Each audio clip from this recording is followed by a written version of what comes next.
হাতত লৈ ৰেম্পত খোজ পেলালে জাতীয় সাজপাৰ পৰিহিতা সুন্দৰীয়ে গ্ৰন্থ বিপ্লৱৰ এই নতুন চিন্তাধাৰাৰ প্ৰশংসা বুটলিবলৈ সক্ষম হৈছে ৰাজ্যবাসী।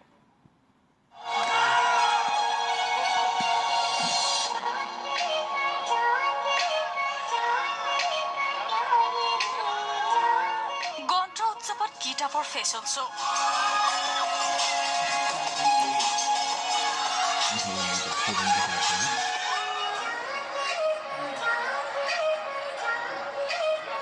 সুন্দৰী দেহত জাতীয় সাজপাৰ গ্ৰন্থ সম্ভাৰ গ্ৰন্থ বিপ্লৱক নতুন মাত্ৰা দিয়াৰ প্ৰয়াস।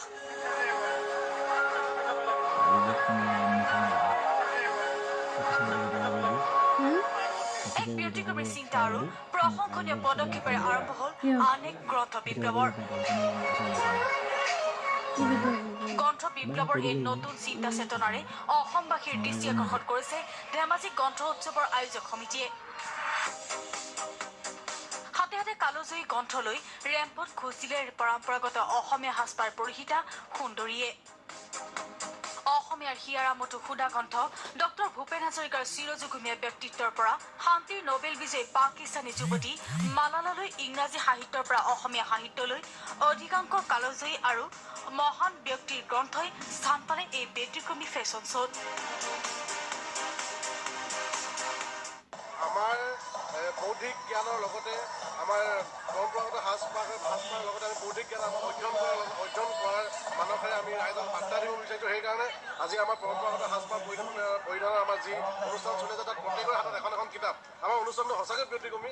আমি গতিকে এটা মেছেজ দিব বিচাৰিছে আমাৰ প্ৰতিযোগীসকলে অকল ফেশ্বন শ্ব'ৰ জৰিয়তে বেলেগ এটা বাৰ্তা দিয়ে, আমি মাত্ৰ কিতাপৰ জৰিয়তে এটা বাৰ্তা দিব বিচাৰিছোঁ যাতে অসমৰ ৰাইজে ইয়াৰ গোটেই গভীৰতাটো বুজি আৰু আমাৰ অনুষ্ঠানটিক যাতে চবেও সাৱলম্বী কৰি তোলাত সাহস আৰু উৎসাহ দিয়ে।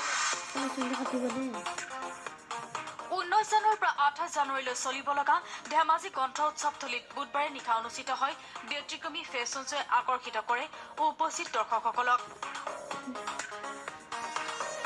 উল্লেখ্য যে মিষ্টাৰ এণ্ড মিছ সুবাস 2018 শীৰ্ষক প্ৰতিযোগিতাখনত অসমৰ মিচিং, বড়ো, তিৱা, ৰাভা, টাই আহোম, মৰাণ, মটক, কোচ ৰাজবংশীকে ধৰি বহুকেইটা জনগোষ্ঠীৰ জাতীয় সাজপাৰে বিশেষ প্ৰাধান্য লাভ কৰে।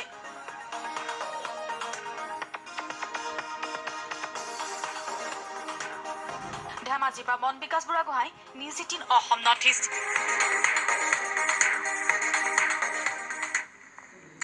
Breaking news. ৰাষ্ট্ৰপতিৰ অতি বিশিষ্ট সেৱা পদক